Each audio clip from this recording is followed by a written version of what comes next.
कई लोग सोचते ही हैं कि भागवत की कथा तो वे सुने जिन्हें श्राप लगा हो। श्राप लगा, मैंने उनसे कहा कि अच्छा एक बात बताओ, क्या परीक्षित जी को जो श्राप लगा है तो यह तो एक कहानी है, कथा है।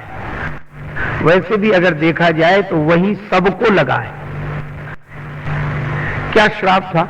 परीक्षित जी को यही श्राप मिला था कि जिस सांप को तुमने मरा समझकर मेरे पिता के गले में डाला, यही सांप जीवित होकर आज से 7वें दिन तुम्हें डसेगा, तुम मरोगे। अच्छा, अगर गंभीरता से विचार करें तो यही सबके साथ है कि नहीं? इसलिए कि 7 दिन में परीक्षित को मरना है। अच्छा, संसार में है कौन ऐसा जो 7 दिन में न मरे? 8वां दिन होता ही नहीं, जो भी मरेगा 7 ही दिन में मरेगा, 8वां दिन नहीं है। इन्हीं 7 दिनों में कोई ना कोई दिन, कोई ना कोई क्षण ऐसा होगा।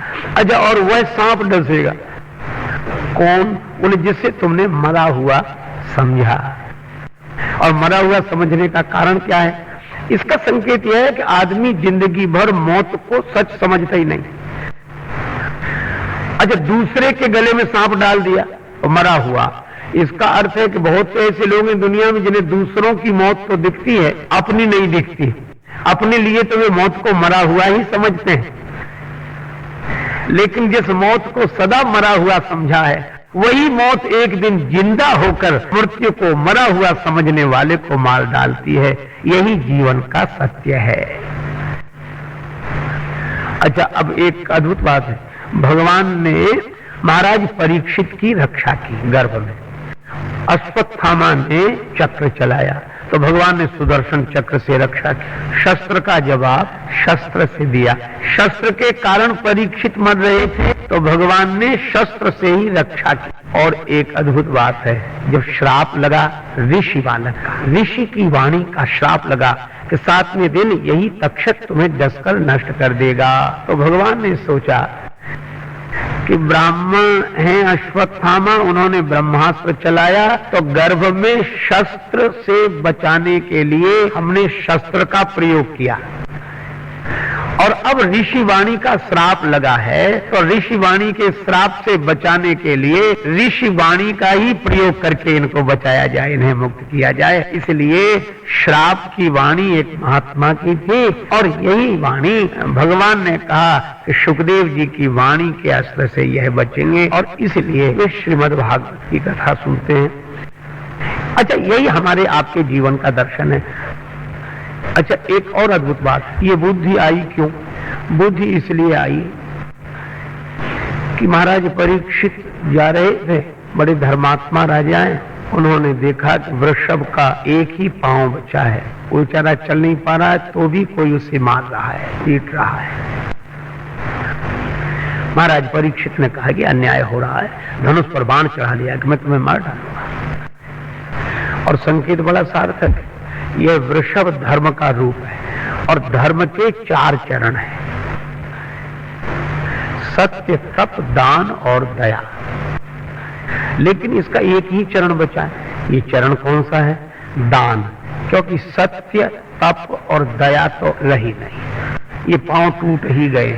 अच्छा, आदमी झूठ बोलता है, उसे लगता ही नहीं कि हम झूठ बोल रहे हैं, झूठ ऐसा स्वभाव में आ गया। अच्छा, साधारण किसी कारण से झूठ बोले तो भी बात समझ में आती कि मजबूरी थी इसलिए झूठ बोलना पड़ा ना, आदत में।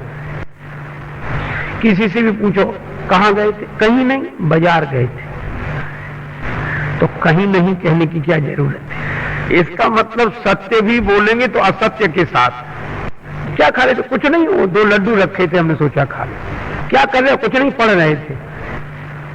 आप विचार करो, असत्य उसे असत्य सा लगता ही नहीं, आदत में आ गया है। वाणी तक का सत्य नहीं रहा तो व्यवहार में सत्य कैसे प्रतिष्ठित हो? और तप नहीं रहा, तप कहते हैं सहन करने की शक्ति। अब जरा सी बात सहन नहीं होती, हम इतने कमजोर हो गए हैं कि नहीं होती। तप नहीं रहा और दया नहीं रही। किसी को भी दुख, अरे है तो बहुत दुखी, लेकिन अपन कर भी क्या सकते हैं? अरे अपना अपना भाग है, भोग रहे, प्रारब्ध है, अपन क्या करें, चलो हम ही परेशान, हम क्या इनको ठीक करें, चले जाए। पर तुलसीदास जी ने भी लिखा, प्रगट चारि पद धर्म के, कलिमा एक प्रधान, एन केन विधि दीने, दान करई कल्याण। दान का पांव बचा है, दान से ही कलिकाल के प्राणियों का कल्याण हो सकता है, क्योंकि वृषभ रूपी धर्म के 3 पग टूट गए, सत्य, तप और दया, केवल दान बचा है। और दान में के अलग अलग रूप हैं, श्रम दान भी है, विद्या दान भी है, धन दान भी है, अन्न दान भी है। लेकिन एक व्यक्ति ऐसे बैल को जिसका एक पांव बचा उसको पर भी प्रहार कर रहा है, तो महाराज परीक्षित ने देखा कि हमारे राज्य में अन्याय करने वाला कौन है। धनुष पर बाण चढ़ा लिया और कहा कि मैं तुम्हें मिटा डालूंगा, नष्ट कर दूंगा। तो उसने हाथ जोड़ लिए, कौन हो? तो उसने कहा कि मैं कलिकाल हूं, कलियुग। तो कहा कि मैं तुम्हें नष्ट कर दूंगा, तुम इतना अत्याचार कर रहे हो। कलिकाल ने कहा कि जैसे आपको भगवान ने बनाया है, मुझे भी भगवान ने बनाया है, आप रह रहे हो, मुझे भी रहने दो, और आप इतने बड़े उदार राजा हो, अपने राज्य में हमें भी रहने दो। परीक्षित ने कहा नहीं, तुम्हारे जैसा ये दुरात्मा नहीं रह सकता है, गंदे आदमी हो तुम। तो बोले गंदी जगह बता दो रहने के लिए, हम वहीं बने रहें। परीक्षित ने कहा तो ऐसा करो, सज्जनों को छोड़ो, जहाँ दुर्जन रहते हो वहां जाओ, जहाँ कलह होता हो, क्लेश होता हो, वहां रहो। कलयुग ने सोचा कि जहाँ कलह होता होगा वहां रहें। अरे हम जहाँ रहेंगे वहां कलह होने लगेगा। तो कहा जहाँ द्यूत क्रीड़ा हो, जुआ खेला जाता हो, दुराचार होता हो, ऐसी ऐसी मद्यपान होता हो, वहां रहो। कलयुग मानता कि हाँ हाँ ठीक है ठीक है ठीक है, जो आपकी आज्ञा, जो आपकी आज्ञा। अब एक बात पूछें क्या? बोले इतनी जगह गलत गलत रहने को बताई हैं, एक आध तो कोई ठीक जगह भी बता दो। परीक्षित को दया लगी कि ठीक ही कह रहा है। बोले अच्छा सोने में रहो, स्वर्ण में रहो। बस कलयुग हंसा। क्यों? क्योंकि राजा तो स्वयं सोने का मुकुट सिर पर ही रखे थे, उनके मुकुट के बहाने उनके सिर पर ही बैठ गया। इसका अर्थ यह है कि ये काल सिर पर सवार हो ही जाता है किसी न किसी बहाने, और काल को मिटाने वाले महाराज परीक्षित की तरह भी बलवान क्यों ना हो, पर काल को नहीं मिटा पाते हैं, काल ही सबको मिटाता है। और इसीलिए महाराज परीक्षित की बुद्धि बदल गई और वे गए, और उनको प्यास लगी, बड़ी जोर की प्यास लगी। महात्मा से बोले मैं यहाँ का राजा हूँ, तुम हमारे राज्य में रहकर भजन करते हो, तुम्हारा काम है हमारी सेवा करना। राजा परमात्मा का रूप होता है और तू यहाँ नकली ढोंग किए बैठा है, आंख बंद किए बैठा है, पानी पिला। और महात्मा तो ध्यान में थे। तब मरा हुआ सांप उनके गले में डाल दिया, आ गए। जब मुकुट उतार कर रखा तब बुद्धि ठिकाने आई, करिए हमने ये क्या किया। और इसका अर्थ है काल दंड गह काहू न मारा, हरई धर्म बल बुद्धि विचारा।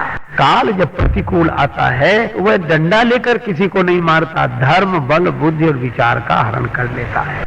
ऋषि के बालक को पता लगा कि मेरे पिता के साथ ऐसा दुर्व्यवहार किया, उसने श्राप दे दिया। ऋषि को जब पता लगा तो महाराज परीक्षित के पास आए और कहा कि बालक ने अनर्थ कर दिया है, लेकिन अब श्राप तो मिटेगा नहीं। और तब महाराज परीक्षित ने श्रीमद् भागवत कथा सुनने का निश्चय किया, और जहाँ सुखदेव जी ने उनको श्रीमद् भागवत कथा सुनाई, वह स्थान आज भी श्री गंगा जी के किनारे सुखताल लोग बोलते हैं, सुखदेव जी का वह स्थान है। और वहां पर सुखदेव जी ने महाराज परीक्षित को श्रीमद् भागवत की कथा